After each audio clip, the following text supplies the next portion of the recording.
Hi, my name is Katie, also known as Chachi Kate, and this is week 6 of learning to love myself.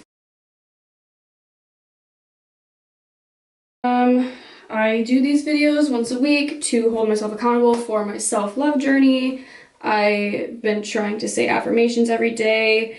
I put a baby picture of myself on the mirror, so I don't say anything bad about myself, which honestly, that has literally changed my life. Like, I'm not even kidding. Okay, there's like, does anybody ever get words stuck in their head? Like, I literally just made this TikTok about how annoying this is. All of a sudden, no idea, maybe it's because I saw it on the commercial this morning, but I have the words pneumococcal pneumonia stuck in my head right now. I don't even know what that is. Like, a form of pneumonia, obviously, but like, genuine, like, why pneumococcal pneumonia? Like, I think maybe I saw like a commercial or something. But then, as I started talking about pneumococcal pneumonia, the words rheumatoid arthritis popped in my head. So those two words have just been like circling my brain on repeat for like a half hour. And let me tell you, it's really annoying. I don't know if that's like a symptom of like ADHD or like, I don't know. It's probably like my ADHD or something. It's like, did like normal people like hear words in their head, or do they just like hear songs in their head? Also, I found out the other day that some people don't hear anything in their head. Like, they don't have an internal dialogue. Like, imagine not talking to yourself. How do you not hear words in your head? That's spooky to me. How do people not have an internal dialogue? That's spooky. What do you hear? Like, literally silence? That's scary. I would rather hear all my voices in my head than nothing. Maybe not the mean ones, but... Oh my god, no! I want to talk about the Tarte trip. Let's talk about the Tarte trip. Scrolling through TikTok, and I see this guy, this Barstool sports guy at that, talking about how he thinks something like fishy is going on with the Tarte, this big-ass Tarte trip. Not one of those influencers, those girls, talked about Tarte. They all did like their get ready with me's, but they all used like their regular products. They didn't use Tarte. Maybe they did, but the videos that I've seen, like, I haven't seen any of them use Tarte. And then I also saw like something about how, and obviously it's none of these girls' fault. Like, I want to be a girl supporting girl right now. Like, if somebody came up to you and said, do you want to go on a trip to Dubai, all expenses paid, +1, first class, blah, blah, blah, blah, you get all this free makeup, you can do all these cool things, there is no way in hell you would say no. You would do it in a heartbeat. So people who are like literally hating on them need to like take several seats, because you would absolutely do that too. In this economy, a free trip to Dubai, you would take it. Don't even tell me you wouldn't.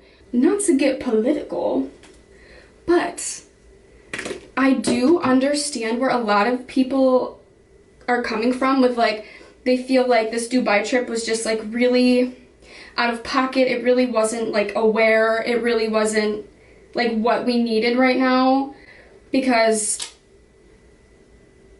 I'll be the one to say it. Some people can't even like afford groceries and gas right now. And then you've got like Tarte specifically, not these girls, because this was not these girls' idea. Tarte sending all of these influencers to Dubai and doing all these lavish things. It's like, to me, seeing the Tarte trip and all these girls doing these amazing, extravagant, lavish, expensive things, like, to me, I don't think that's relatable at all. Like, I don't know what I'm trying to say. I just don't think that was in good taste of Tarte. Influencers, like, are no longer relatable. You know what I mean? Like, there's just, like, this thing of, like, at this point, there's so many influencers in the world that not one of them are relatable to me anymore. I think, and honestly, this can be taken with a grain of salt, but I can relate to, I feel like, Emma Chamberlain out of any influencer. Not because I literally travel around the world and model and I'm this fashion icon now and like this whatever big YouTuber, but she talks about like real shit. Like she talks about like depression, anxiety. Like listen to her podcast. I think Emma Chamberlain is one of the most like relatable people, like mentally, in like her perspectives, maybe not lifestyle, but to me it's like I don't find any of them relatable at all. Like not like and there's nothing wrong with that. Like obviously they got their bag, they're doing what they're doing now, like good for them. If any of us had the chance to do that, we would get our bag and we would run with it too. It's like I really like the micro influencers, because they don't have this like altered perception of reality, right? Like all of these influencers like Alex Earl, like she was literally overnight shot to fame. Do you know like what does that do to a person's brain?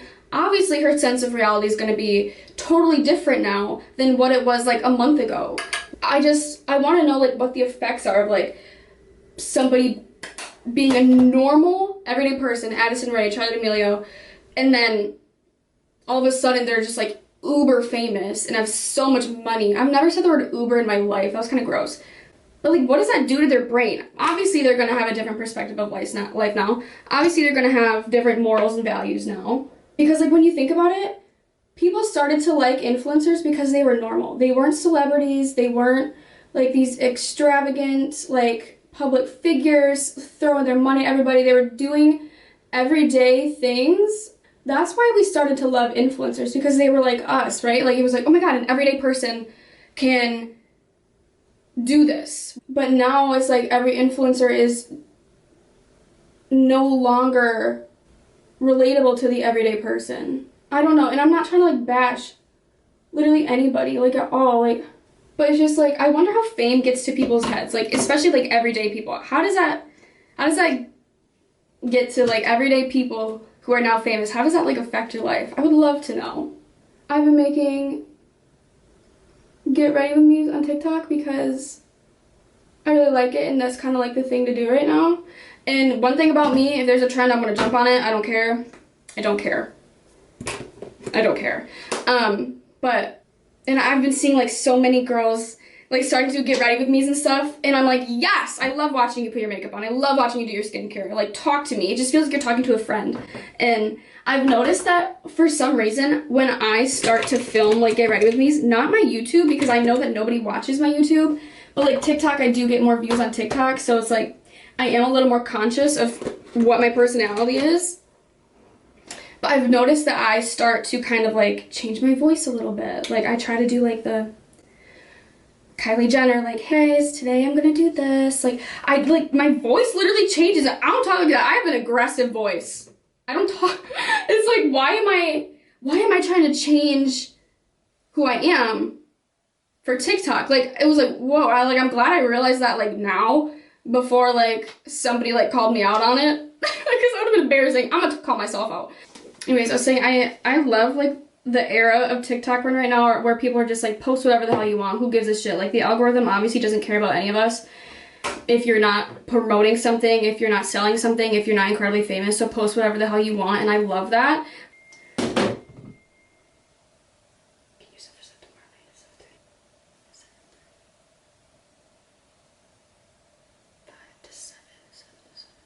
I don't even know. No way.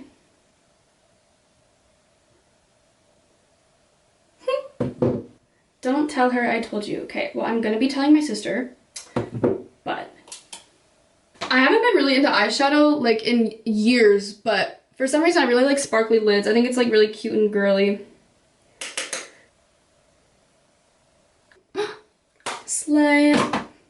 I'm a dance teacher, and one of my girls told me, who's a junior in high school or something, she was like, Katie, you're way too old to be saying slay.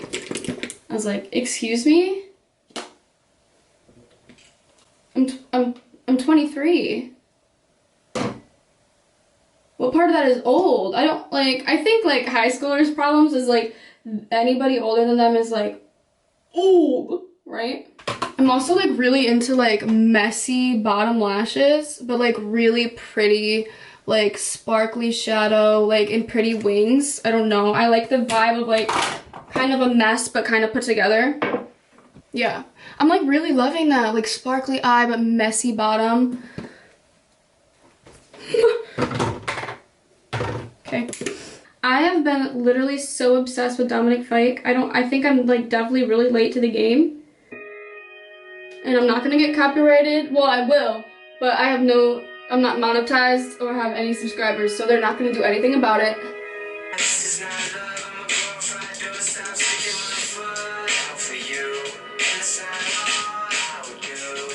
Anyways, thanks for watching. This is week 6 of learning to love myself. I really didn't talk anything about self-love today, but that's okay. I've been doing really good. Saying the affirmations still kind of feels like a chore a little bit, so I need to find a way to start doing that where it feels like I don't need to be like, oh, I gotta say my affirmations today, whatever. But